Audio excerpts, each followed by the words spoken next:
सबसे मुख्य पॉइंट है याद का कि महावाक्य में बोला गया है कि जिसको याद करना है वो क्या है, अखंड ज्योति है। खंडित होने वाली ज्योति नहीं है, अखंड ज्योति है। तो इसका क्या अर्थ है कि हम अखंड ज्योति बोलते हैं उसको? क्योंकि अखंड ज्योति का अगर हमें पता नहीं होगा तो हम कैसे समझेंगे उस बात को? ऐसा तो नहीं हम खंडित होने वाली ज्योति को याद कर रहे हैं।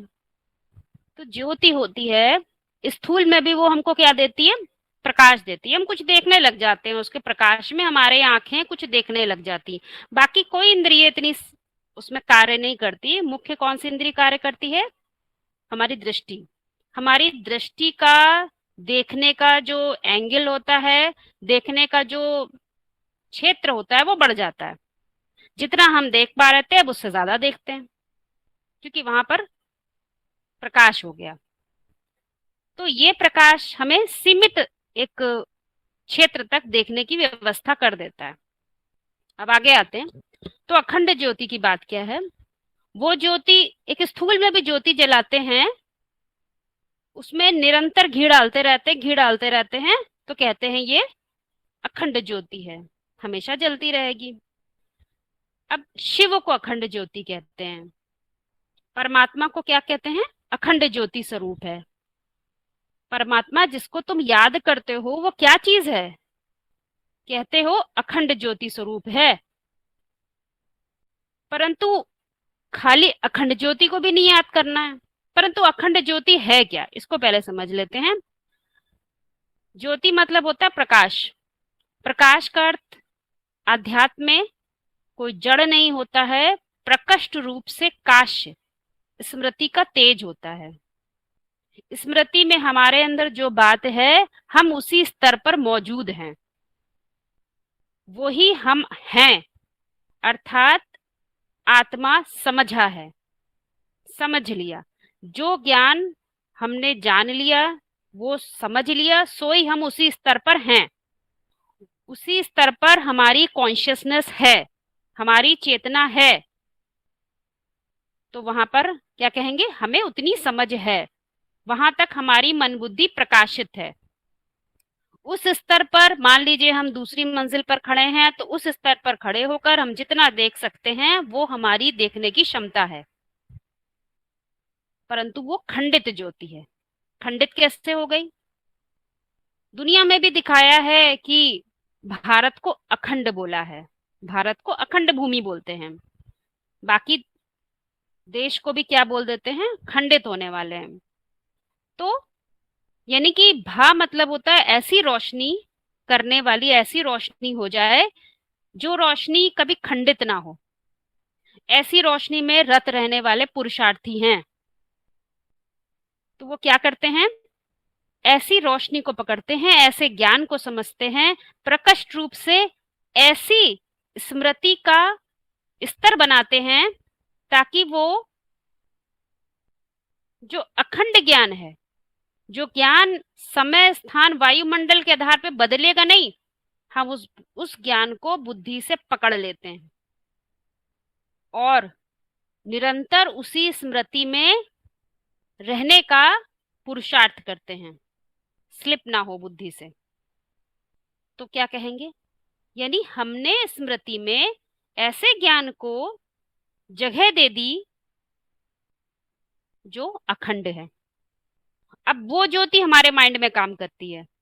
हमारी मन बुद्धि जो भी निर्णय लेगी, जो भी परखेगी, जो भी समझेगी, वो किसको लगाएगी?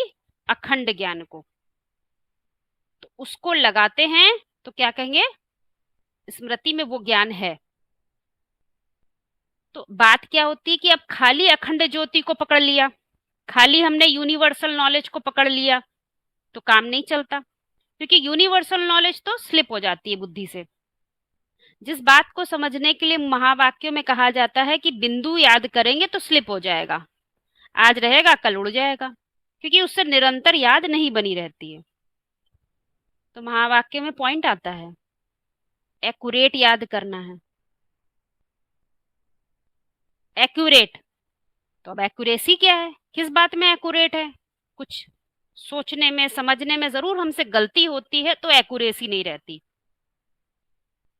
तो किसी बात को भी समझने में यदि हम चूक जाएं, बात को सही तरीके से ना पकड़ पाए, तो क्या होता है, जो उसका अर्थ होता है वो यथार्थ नहीं पकड़ में आता। तो पहली बात हो गई कि जब खुद को आत्मा समझते हैं, यानी अब हम कोई भी देह की परिभाषा नहीं लगाएंगे, तब वो काम करना शुरू करेगा। तब हम एक्यूरेट जिधर जाना है वो उधर पकड़ पाएंगे, जिस ज्ञान को समझना है, जो बात समझनी है वो पकड़ पाएंगे। लेकिन अभी समझ का ही विषय चल रहा है, अभी हम टिके नहीं है। टिकना किसमें? आत्मिक स्थिति में टिकना है। तो यहाँ पर क्या है, जो मनन चिंतन है वो हमें धीरे धीरे धीरे धीरे हमारा सूक्ष्म होता है। तो मनन चिंतन जितना सूक्ष्म होता है, हम महावाक्यों को उतना एक्यूरेट पकड़ते हैं।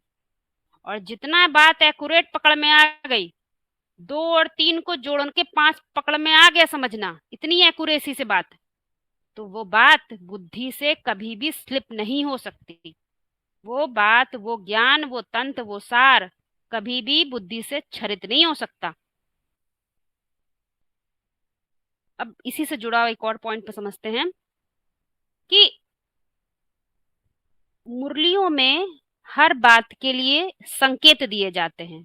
तुम समझो इस बात को, ये संकेत है, इशारा है, तुम्हें पकड़ना है। क्या पकड़ना है? तो बताया, बाप की पहचान। बाप अर्थात बीज। तुम कौन हो, अपने को पहचानो। तुम्हारे होने का सृष्टि पे क्या कारण है, इस बात को पहचानो। तो इसको समझने के लिए चित्रों की मदद लेते हैं। और जिन चित्रों को हम लोग समझते हैं, जिनका आधार लेते हैं, वो चित्र ऐसे ही नहीं बनाए गए हैं। वो एक चेतना के ऐसे स्तर पे बनाए गए हैं जिसको हम कहते ही हैं साक्षात्कार। कोई बात साक्षात्कार की जाती है तो क्या जिस दुनिया में, जिस कॉन्शियसनेस में हम अभी बैठे हैं उसमें कर लेते हैं, कि वो थोड़ी सी ऊपर होती है? वो ऊपर होती है। यानी कि जिस स्तर पे हम अभी सोच रहे होते हैं, समझ रहे होते हैं, उस स्तर पे साक्षात्कार नहीं होते। यानी कि वो परिभाषाएं उस समय काम नहीं कर रही होती हैं। वो देह की परिभाषाएं काम नहीं कर रही होती, वो समय नहीं काम कर रहा होता है, वो नाम रूप कार्य नहीं कर रहे होते हैं। वो चेतना का स्तर उससे ऊंचा होता है। जरूरी नहीं है पूरा ही ऊंचा हो, परंतु थोड़ा सा ऊंचा होगा, तभी वो साक्षात्कार होने की सुविधा उपलब्ध हो सकती है। क्योंकि साक्षात्कार, कोई मंदिर में जाएंगे, कोई ऐसे स्थान पे जाते हैं तो लोगों को साक्षात्कार हो जाता है। भौतिक जगत में क्या होता है, कोई मंदिर जाते हैं, कोई सत्संग में जाते हैं, तो ऐसे जगह पहुंचते तो क्या होता है, मेडिटेशन में बैठते हैं, तो उनकी कॉन्शियसनेस थोड़ी सी चेंज हो जाती है। वो अपनी देह की सारी बातों को भूल जाते हैं। तब भूल जाते हैं तो क्या होता है, तब उन्हें वो दिखता है जो अभी तक नहीं दिखता था। तो वो जो साक्षात्कार होता है, तो उसको क्या कह देते हैं कि भाई ये तो बंद आंखों का साक्षात्कार है, अभी इतना साक्षात्कार तुम्हें नहीं समझ में आया है। क्योंकि साक्षात्कार का रहस्य भी पता होना चाहिए। इसका मतलब थोड़ा और ऊंचा उठना है।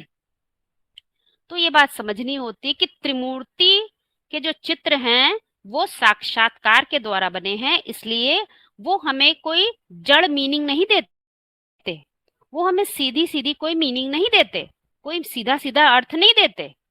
उस अर्थ को समझने के लिए हमें नीचे से थोड़ा ऊंचा उठना होता है। तब हम वो जो जड़ चित्र है ना, उनके अंदर जड़ता समाप्त हो जाती है। वो हमें क्रियान्वित, क्रियाशील रूप में दिखाई देते हैं, चैतन्य रूप में वर्क करते हुए, काम करते हुए अपने मानसिक स्तर पे दिखाई देते हैं। तब वास्तव में उनकी मीनिंग, उनके अर्थ स्पष्ट होते हैं, जिनको हम क्या कहते हैं, खुली आंख का साक्षात्कार। आंख तो खोलो भाई, तुमने बंद आंखों से चित्र को थोड़ी पकड़ते हैं। शंकर की मूर्ति पकड़ के बैठ जाएं, ब्रह्मा की मूर्ति पकड़ के बैठ जाएं, कोई विष्णु की मूर्ति को पकड़ के बैठ जाए तो बात साबित ही नहीं होती। बात ही अव्यक्त मूर्तिनाथ तक पहुंचने की। तो कैसे पहुंचेंगे? दौड़ भाग करके तो नहीं पहुंच सकते।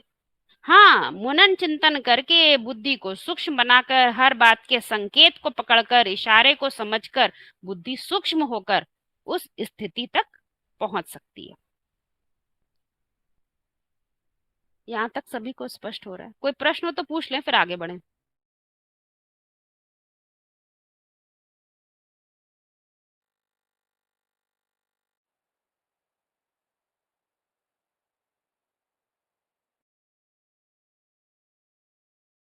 ठीक है, आगे बढ़ते दीदी हैं। दीदी मेरा एक बोलें। प्रश्न है ये कि जैसे जो स्मृति का तेज बोलते हैं यही हमारा ऑरा होता है क्या?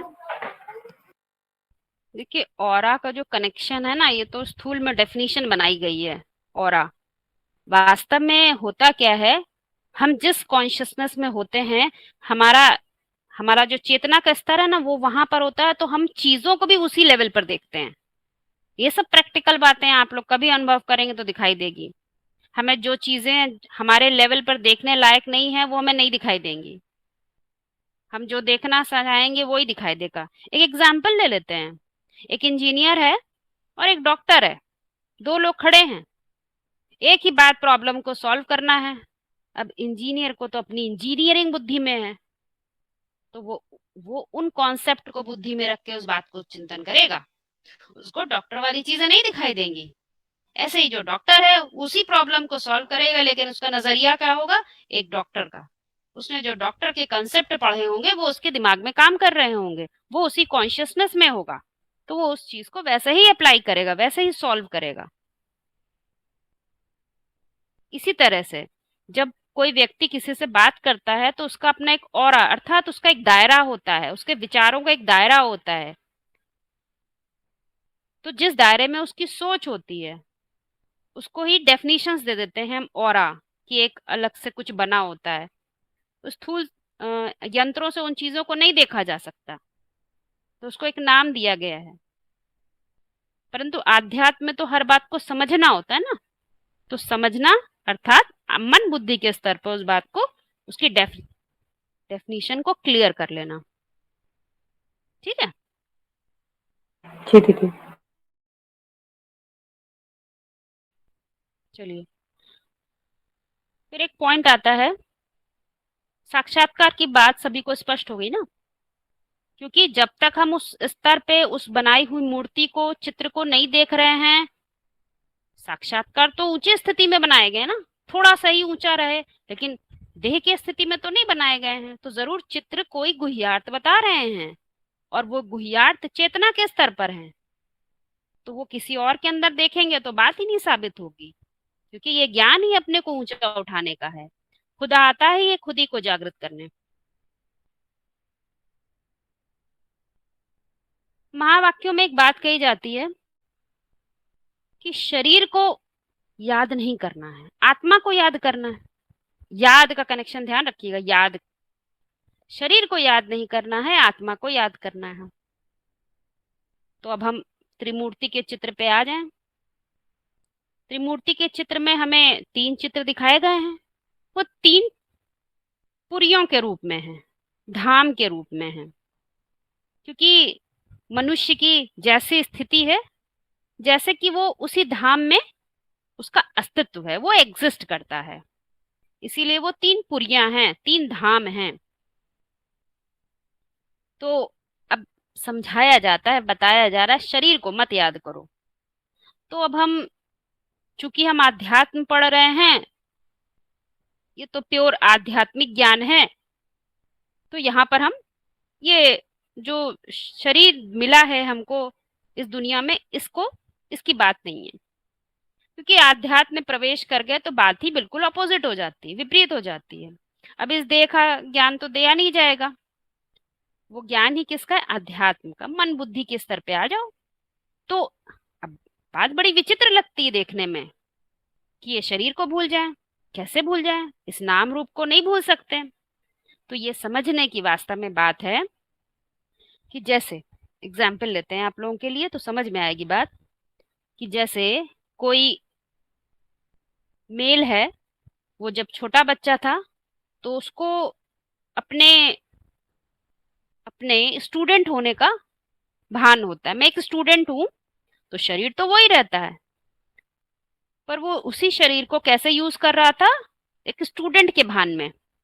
मैं एक विद्यार्थी हूँ, ये बात उसकी बुद्धि में रहता है, तो वैसे ही वो कार्य करता है अपने शरीर के द्वारा। शरीर तो एक यंत्र है, परंतु मूल बात क्या होती है, उसके उसमें उसके क्या भान है, उसके अंदर उसको किस प्रकार के देह का भान है। इसी तरह से बड़ा हो जाता है वो, एक रिसर्च स्कॉलर बन जाता है।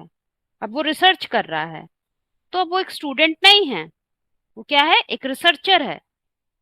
तो उसके भान बदल गया। अब उसके अंदर ये चीज नहीं आती है कि मैं विद्यार्थी हूँ, कोई पढ़ रहा हूँ, उसके अंदर एक रिसर्च स्कॉलर का भान रहता है। जबकि शरीर सेम है, हर बार शरीर सेम है, थोड़ा और बड़ा हो गया, उसको गृहस्थ आश्रम में आ गया, वहां पर उसके साथ उसकी पत्नी है, बच्चे हैं। तो अब उसके साथ उसको शरीर वही है, लेकिन उसके अंदर भान आ गया, मैं एक पति हूँ। भान आता मैं एक पत्नी हूँ, मैं बच्चा हूँ। शरीर तो वही रहा, लेकिन क्या हुआ, एक जो अंदर से कॉन्शियसनेस है वो बार बार बदल रही है। जबकि व्यक्ति एक ही है, शरीर वही है, भान भान बार बार बदल रहा है। तो इससे क्या बात साबित होती है, इससे बात साबित होती है कि आध्यात्म में हम सिर्फ कॉन्शियसनेस की बात कर रहे हैं। तो हमें सिर्फ अपनी कॉन्शियसनेस को देखना है, हमें इस शरीर से क्या मतलब है। ये शरीर तो हमेशा ही वैसा रहेगा, और ये शरीर तो हम है ही, इस शरीर को क्या भूलना। अब इस शरीर को भूलने की बात तो इतनी नहीं समझ में आती है, हमें उस भान को भूलना है जो हम इस भान से इस दुनिया में कार्य करते हैं। वो हमारा परमानेंट भान नहीं है। हम हमेशा ही किसी की पत्नी नहीं रहेंगे, किसी के पति नहीं रहेंगे, मैनेजर नहीं रहेंगे, आर्किटेक्ट नहीं रहेंगे, पर हमेशा क्या रहेंगे, हमेशा हम वो रहेंगे जो ज्योति, जो प्रकाश हमारी। आज हम समझ लेंगे, आज हम परिवर्तन के युग में जी रहे हैं। आज हमने अपने इस भान को परिवर्तन कर लिया, वो बात समझ ली जो हमेशा ही हमारे साथ रहेगी।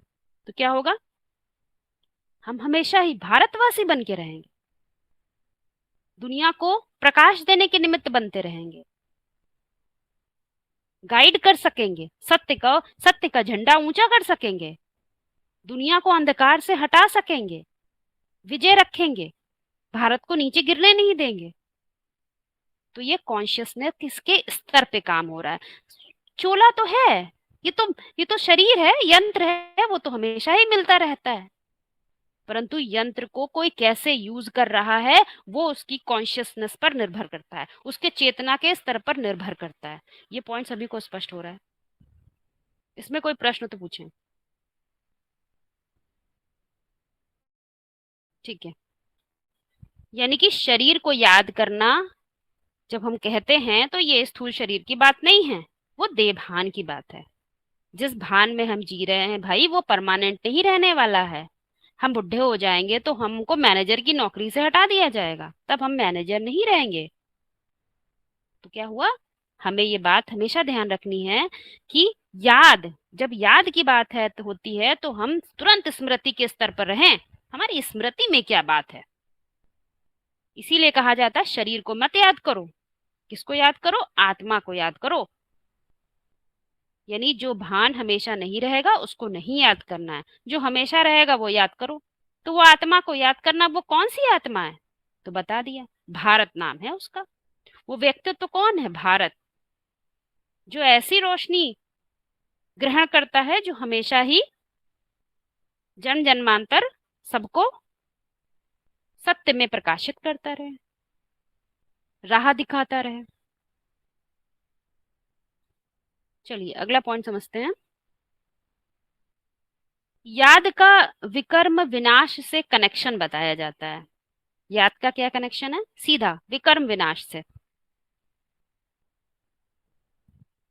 और याद का एक और बात बताई जाती है कि पतित से पावन बनना है। शब्दों को ध्यान से समझेंगे, पतित, पतित हमेशा क्या होता है? पतित मतलब जब देह भान में होते हैं, एक निश्चित पर्टिकुलर कॉन्शियसनेस में, चेतना में काम कर रहे होते हैं, तो सारी ऊर्जा हम उस पर लगा देते हैं।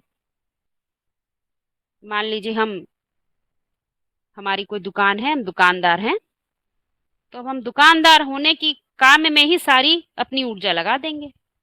हमें इसमें लाभ हो रहा है, हानि हो रही है, हमारी चेतना सारी ही उसमें काम कर रही है।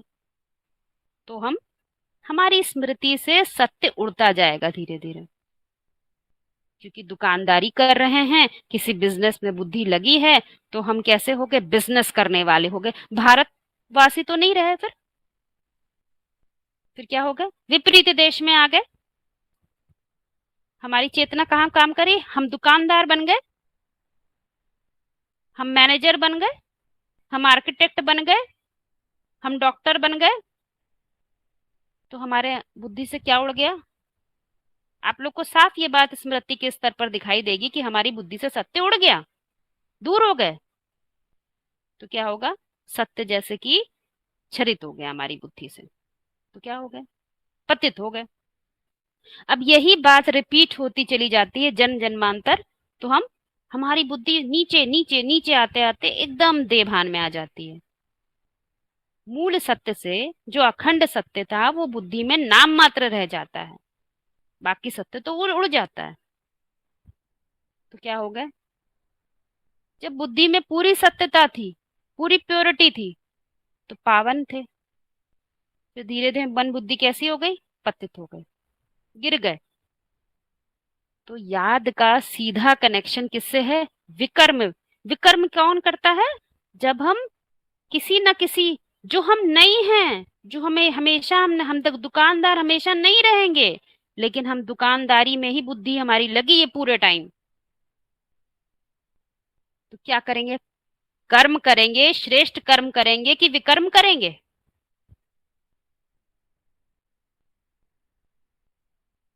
क्या करेंगे? विकर्म करेंगे। विकर्म मतलब देह का कर्म। उस देभान में किया गया कर्म क्या हो जाएगा? विपरीत कर्म, आत्मा के विपरीत कर्म। तो आत्मा के विपरीत कोई कर्म करेंगे तो बुद्धि सत्य में बुद्धि रहेगी, सत्य काम करेगा कि असत्य काम करेगा? क्यों? क्योंकि जो विनाशी रोल होते हैं, झूठ भी बोलना पड़ता है, किसी को दुख भी देना पड़ता है, द्वेष, राग द्वेष भी फैलाना पड़ता है, होता ही है, ड्रामा है। ड्रामा में सब, और भूल भी गए, सत्य को भूल भी गए, ये भी भूल गए कि हम ये रोल प्ले कर रहे हैं, हम वही बन गए। तो क्या हो गया? विकर्म बढ़ते हैं, विकर्म का बोझ बढ़ जाता है, इतना बोझ हो जाता है कि मन बुद्धि विकर्मों से, पापों से दब जाती है। कहाँ भारत, जो दुनिया को राह दिखाने वाला, कहाँ उसका इतना ऊंचा अस्तित्व, जो एक खड़ा हो जाए व्यक्ति, तो जो सैकड़ों को लीड करता था, सैकड़ों की दिल की आशा को पूर्ण कर सकता था, इतना ऊंचा अस्तित्व, और आज इतना विकर्म की अपनी एक छोटी सी दुकान में ही सारी बुद्धि लगा दी।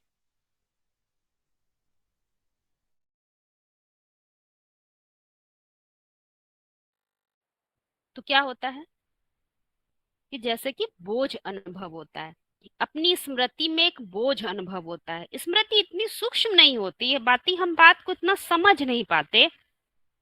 प्रकाश, बहुत सीमित प्रकाश हमारे पास रह जाता है, हम छोटी चीजें देख पाते हैं, हम लिमिटेड बातों को समझ पाते हैं, अनलिमिटेड को नहीं समझ पाते, उतना ऊंचा नहीं सोच पाते, प्रधानमंत्री की कुर्सी पर पहुंचने की नहीं सोच सकते। अरे हम क्या मंत्री बनेंगे, हम क्या किसी को मंत्रणा देंगे, हमें ही कोई मंत्रणा दे दे। आज भारतवासियों की कैसी हालत हो गई, एकदम ऐसी ही है। कोई विदेशी आकर मंत्रणा दे दे तो बात मान लेंगे, समझते हैं वो ज्यादा इंटेलिजेंट है। हमारा इंटेलिजेंस खो गया, हमारा अपना विवेक खो गया, क्योंकि विवेक तो जागृति ही होगा। असुरों का भले ही जागृत हो जाता है ढेर सारे विषयों को पढ़कर, क्योंकि उनका अस्तित्व विषय विषय सागर में ही है। लेकिन जो भारतवासी होते हैं उनका अस्तित्व कैसा होता है? वो तो चलते ही है भगवान के भरोसे। इसीलिए लड़ाई जब होती है ना, जब भी युद्ध होता है, तो भारतवासी कभी भी नहीं जीत पाते हैं, देवताएं कभी नहीं जीत पाते हैं असुरों से। क्यों नहीं जीत पाते हैं? क्योंकि उनको हमेशा ही किसका साथ चाहिए? भगवान का, ईश्वर का सहयोग चाहिए। अकेले कुछ नहीं कर सकते। क्योंकि उनकी दुनिया में जब भी देवता रहते हैं तो सब सत्य का ही दुनिया रहती है, उन्हें विरोध भी नहीं करना होता, लड़ना ही नहीं होता है। लेकिन जब कलयुग के अंत में आ जाते हैं तो किसके पल्ले पड़ जाते हैं? असुरों के। अब जब असुरों के हत्थे चढ़ते हैं तो बेचारे बड़े ही बलहीन हो जाते हैं, आत्मा का बल ही खो जाता है। तो वहां पर मुख्य आवश्यकता किसकी पड़ती? ईश्वर के साथ की। इसीलिए सीधा कनेक्शन है याद का। याद का कनेक्शन है विकर्म के विनाश से, देह के कर्म के विनाश से।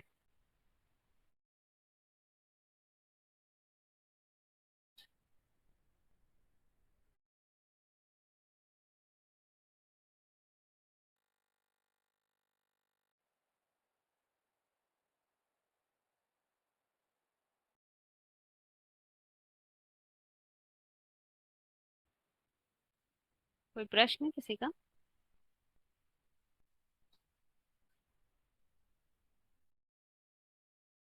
आप भाई जी जो पूछ रहे थे भरत भाई, ये क्लियर हुआ आपको थोड़ा बहुत? हाँ, थोड़ा बहुत बैठ गए ठीक। बुद्धि में। लेकिन अच्छा। देखिए, मनन मंथन चिंतन करना माने उसको पढ़ाई लिखाई आना मांगता है, बराबर है। हम्म। बाबा ने तो हम्म। बोला है, कोई बांदेली माता या बुढ़ी माता हो, वो भी याद हम्म। के बल से वो अव्वल नंबर पा सकती है। वो कैसे? हम्म। अभी मनन मंथन चिंतन करना, ये तो क्या है, जिसको ज्यादा पढ़ाई आती है, थोड़ा उसमें डीप में माइंड डालता है, वो हम्म। बार बार सोच करके करके वो स्टेज बना सकता है। लेकिन जो ठीक। बांदेली अनपढ़ माता, बांदेली छोड़ो, बांदेली का नहीं, हाँ। अनपढ़ माता वो कैसे अव्वल नंबर पाएगी? हाँ ठीक है। ये पॉइंट हाँ आपने सुना है ना कि ऐसा जो बोला है, ज्यादा सबसे बूढ़ी से बूढ़ी माता का नाम क्या लिया है? कुछ याद है आपको इस पॉइंट पर? देखिए, दो बातें हैं। पहली बात तो इशारा पकड़ना चाहिए, वो किस अम, जहाँ बैठते हैं वहां पर सेंटर में किस तरह के लोग बैठे हुए हैं, किस तरह के लोगों से बात कर रहे हैं, क्या वो लोग सुनना चाह रहे हैं, क्या समझना चाह रहे हैं। तो बात को बहुत समझिए। मुरलियों के पॉइंट समझने की बात अलग होती है, और जब वो सीधी बातचीत कर रहे होते हैं, वार्तालाप कर रहे होते हैं, तो वो बात अलग होती है। उनको एनकरेज हाँ जी, करना हाँ जी। होता है ना, उनको धीमे। आप हाँ देखिए, मुरली के एक पॉइंट आपको और बताते हैं, ध्यान समझिएगा इसका, ये बहुत ही गहरा पॉइंट है कि बाप के ठीक बच्चे है। भी होते हैं, बाप के फॉलोवर भी होते हैं, और बाप के भक्त भी होते हैं। तीनों कैटेगरी कहाँ तैयार होती है? बताइए कहाँ तैयार हो? तीनों कैटेगरी यहीं तैयार होती है, भक्त यही। की भी, बच्चों की भी, और तीसरा क्या? फॉलोवर। ये कहाँ तैयार होती है? यहीं तैयार होती है ना, संगम पर ही। तो ठीक। हाँ जी। भाई, भाई जी क्लियर समझिएगा इस बात को, आपको बात समझ में आएगी। तो मुरली के जो दिए हुए इशारे हैं, तीनों कैटेगरी अलग अलग तरह से पकड़ेगी, नहीं पकड़ेगी? सब क्या हाँ एक ही जी, तरह हाँ से जी। पकड़ लेंगे? नहीं इसीलिए ना। मुरली में बोला है, बाप के वर्षा कौन लेते हैं? वर्षा स्पेशली कौन लेगा आप बताइए? क्या फॉलोवर लेंगे, क्या भक्त लेंगे, कि बच्चे लेंगे? बच्चे लेंगे, बच्चे बच्चे लेंगे। ये, लेंगे ना। हाँ ये बच्चे। पॉइंट आप लोग, हाँ, ये जैसे कभी भी आप लोगों को कोई पूछता है कि भाई इतना तो हम नहीं कर सकते हैं, तो उनको समझा दीजिए, वो तो इशारा दे रहे हैं, जो सीधा इशारा पकड़ ले। पकड़ना ही है मुख्य चीज, जिसमें बाप का खून न बह रहा हो, तो वो बाप की औलाद नहीं होता है। सीधा सीधा मुरली में से पॉइंट क्यों बोलते हैं? इशारे इसलिए दिए जाते हैं कि समझने वाले समझें, और बाकियों को उठाना नहीं है क्या आप लोगों को? मुरली में अभी आज कौन सी मुरली चली थी, उसमें ये संडे की मुरली में ये पॉइंट बोला, ज्ञान ऐसे सुनाओ ताकि किसी को दुख ना महसूस हो। तो आप क्या किसी को सुनाएंगे तो उसको उठाने का प्रयास नहीं करेंगे, कि उनको हतोत्साहित कर देंगे? उनको नहीं समझ में आता तो आप क्या कहेंगे? कोई नहीं भाई, जितना बाबा ने समझाया उतना तो समझो, ये तो कहोगे। क्यों भाई जी? हाँ बराबर है दीदी। हाँ, तो ये बात आपको 3 पॉइंट समझ में आया ना कि बाप के बच्चे भी होते हैं, भक्त भी होते हैं, फॉलोवर भी होते हैं। तो ये ध्यान रखिए, हमें जिस लिस्ट में आना है हमें वो उतना वैसे पढ़ना है, क्योंकि ये तो पढ़ाई है। बार बार वो क्यों कहते हैं ये पढ़ाई है, तो कारण तो होगा ना।